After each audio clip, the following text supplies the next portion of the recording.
Marami tayong mga takot, marami tayong mga pangamba, tayo ay nababalisa sa buhay. Pero bakit? Talaga bang nakakatakot yung paparating na problema mo? Maaaring hindi. Baka naman may nakalimutan ka. Baka naman meron kang hindi maintindihan. Baka naman hindi mo lang talaga kilala kung sino ka. At yan ang pinapaalala sa atin ni Jesus sa Ebanghelyo. Sino ba tayo talaga? Tayo ay minamahal ng Diyos. Tayo ay mga anak ng Diyos. At pag ikaw ay minamahal ng Diyos, kapag ikaw ay anak ng Diyos, ano ang paliwanag niya? Bilang ang mga buhok mo sa ulo. Ibig sabihin, hindi ka niya pababayaan. Sabi pa nga niya, mas mahalaga tayo kaysa sa mga ibon na lumilipad sa langit. Dahil tayo ay ginawa sa muka at wangis niya. Kung alam mo mayaman ang iyong magulang, matatakot ka ba? Nakauubusan ka ng pera? Di ba hindi? Kung alam mo mabait ang iyong magulang at hindi ka niya papabayaan na magutom, matatakot ka ba? Nakauubusan ka ng pagkain? Di ba hindi? Kung alam mo palaging nandyan ang iyong magulang, matatakot ka ba na ikaw ay masaktan? Di ba hindi?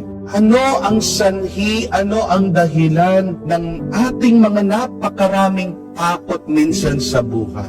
Ito ay dahil nakakalimutan natin ang Diyos at nakakalimutan natin kung sino tayo sa Diyos. My dear friends, understand what fear really is. It is just an imagination. Yung mga takot mo, gawa-gawa lang yan ng iyong isip. Ang iyong takot ay multo, hindi yan totoo. Kaya nga paulit-ulit na sinasabi ng Panginoon sa atin, huwag kayong matakot.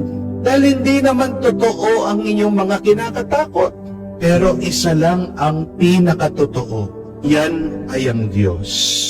At napakarami na nating karanasan na totoo ang Diyos. Napakarami ng pinakitang ebidensya, patunay si Jesus na totoo ang Diyos. At mismo sa buhay mo, kung titignan mo, ang dami na niya pinakitang pagpapala, ang dami na niya pinaranas sa iyong milagro. Bakit ka pa matatakot? Nung minsan, merong isang matanda na lumapit sa akin nagpapatulong. Ito pong matanda, hindi daw makatulog, hindi mapakali. Itong taong ito, depressed na depressed. Natatakot, nangangamba daw siya para sa buhay niya. Bakit? Meron daw pong gustong pumatay sa kanya. Pinapadalhan daw siya ng death threat. Tinatanong ko naman po, itong matanda, anong nangyari? Meron daw siyang nakaaway, nakaalitan sa barangay. Medyo nakursunadahan daw siya. Nilabanan niya, medyo hindi po nagustuhan yung kanya pagsasagot-sagot. Binantaan siya.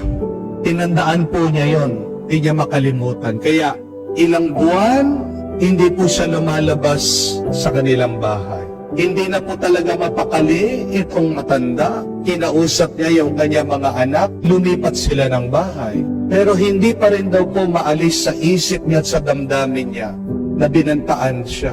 Na isang araw, pupulutin na lang daw po siya sa kangkungan. Marinig lang daw po niya na merong tricycle o motor na dumadaan doon sa harap ng kanilang bahay. Nanginginig na daw siya. Maririnig lang daw po na bubukas yung pintuan. Nawawala na po siya ng bait. Di na po siya mapakali.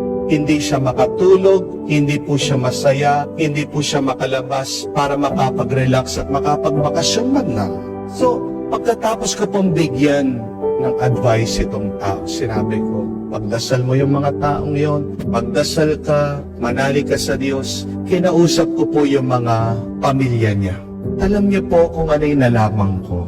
Nung tinanong ko sa pamilya niya, sino ba itong mga taong ito na gustong pumatay dito sa tatay niya? Bakit hindi niyo sila i-report sa pulis? Alam niyo yung sabi nila, Father, yung sinasabi po ng tatay namin na gustong pumatay sa kanya, patay na po sila. Na aksidente po sila. Sa totoo lang po, wala po talagang tao ang gustong pumatay dito sa tatay namin. Totoo po, may nakaaway siya, may nakaalitan siya, pero patay na po sila. Ano pong ibig sabihin? Ano ang ginagawa ng takot sa atin? Sinisira ang ating isip. Di po ba? Ginugulo ang ating isip. Pag ikaw ay natatakot, hindi mo na alam kung ano yung totoo sa hindi totoo. Pag may takot ka, inaalis ang iyong lakas.